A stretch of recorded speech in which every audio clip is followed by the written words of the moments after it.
പൂർവ്വ വിദ്യാർത്ഥിയുടെ ഗുരുദക്ഷിണയിൽ 150 വർഷം പിന്നിടുന്ന വൈക്കം ടൗൺ ഗവൺമെന്റ് LP സ്കൂളിന് ഓഡിറ്റോറിയം നിർമ്മിക്കുന്നു.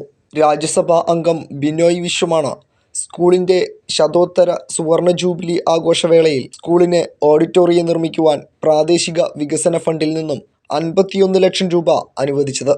ഓഡിറ്റോറിയം നിർമ്മാണ ശിലാസ്ഥാപന കർമ്മം CK ആശ MLA നിർവഹിച്ചു. പൊതുവിദ്യാലയങ്ങൾ ഏറ്റവും മികച്ചതാക്കുന്നതിനുള്ള വലിയ പരിശ്രമം കഴിഞ്ഞ 7-8 വർഷക്കാലമായി സർക്കാരിൻ്റെ ഭാഗത്തു നിന്നുണ്ടായിക്കൊണ്ടിരിക്കുന്ന സമയമാണ്. ഈ ഒരു സ്കൂളിന് തന്നെ ഇപ്പോൾ MPയുടെ 51 ലക്ഷം രൂപ നമുക്ക് ഓഡിറ്റോറിയത്തിന് അനുവദിച്ചിട്ടുണ്ടെങ്കിൽ ഈ സ്കൂളിന് 3 കോടി രൂപ സർക്കാരിൻ്റെ അനുവദിച്ച് അതിൻ്റെ പേപ്പർ വർക്കുകളെല്ലാം നടന്നുകൊണ്ടിരിക്കുക. ടൗൺ LPSന് മാത്രമാണ് 3 കോടി രൂപയുടെ പുതിയ സ്കൂൾ കെട്ടിടത്തിന് വേണ്ടി സർക്കാർ ഫണ്ട് അനുവദിച്ചിട്ടുള്ളത്.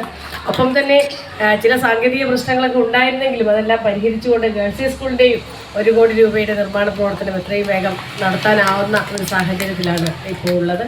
അപ്പോൾ ആ തരത്തിൽ നമ്മുടെ ഈ ഒരു സ്കൂളിന് തന്നെ ഗവൺമെൻറ്റിൻ്റെയും അതുപോലെ തന്നെ ജനപ്രതിനിധികളുടെയും ഒക്കെ പ്രാദേശിക വികസന ഫണ്ടിൽ നിന്നുമൊക്കെ ഇത്രയധികം തുക നമുക്ക് ലഭിച്ചിട്ടുണ്ട്. ഒപ്പം തന്നെ നമ്മുടെ സമീപത്തുള്ള മറ്റ് സ്കൂളുകൾക്കുമെല്ലാം ഇപ്പോൾ ഈ വർഷത്തെ ബഡ്ജറ്റ് ഫണ്ട് തന്നെ നിങ്ങൾക്ക് പരിശോധിച്ചാൽ അറിയാം. 10 കോടി രൂപയാണ് ഒരു ഭരണകക്ഷി MLAക്ക് ബഡ്ജറ്റിൽ ഫണ്ട് ലഭിച്ചതെങ്കിൽ അതിൽ 5.5 കോടി രൂപയും പൊതുവിദ്യാലയത്തിന് വേണ്ടി മാറ്റിവെക്കുന്ന സാഹചര്യമാണ് ഉണ്ടായത്. നഗരസഭാ ചെയർപേഴ്സൺ പ്രീത രാജേഷ് അധ്യക്ഷത വഹിച്ചു. നഗരസഭ വൈസ് ചെയർമാൻ PT സുഭാഷ് മുഖ്യപ്രഭാഷണം നടത്തി. വിദ്യാഭ്യാസ സ്ഥിരം സമിതി അധ്യക്ഷ ലേഖ ശ്രീകുമാർ, പ്രധാന അധ്യാപകരായ മായ, ഓമന, PTA പ്രസിഡന്റുമാരായ സാബു P മണലൊടി, ഗീത തുടങ്ങിയവർ പ്രസംഗിച്ചു. നഗരസഭാ കൗൺസിലർമാർ, അധ്യാപകർ, PTA അംഗങ്ങൾ, പൂർവ്വ വിദ്യാർത്ഥി സംഘടനാ ഭാരവാഹികൾ തുടങ്ങിയവർ ചടങ്ങിൽ പങ്കെടുത്തു. Enlight news, Vaikom.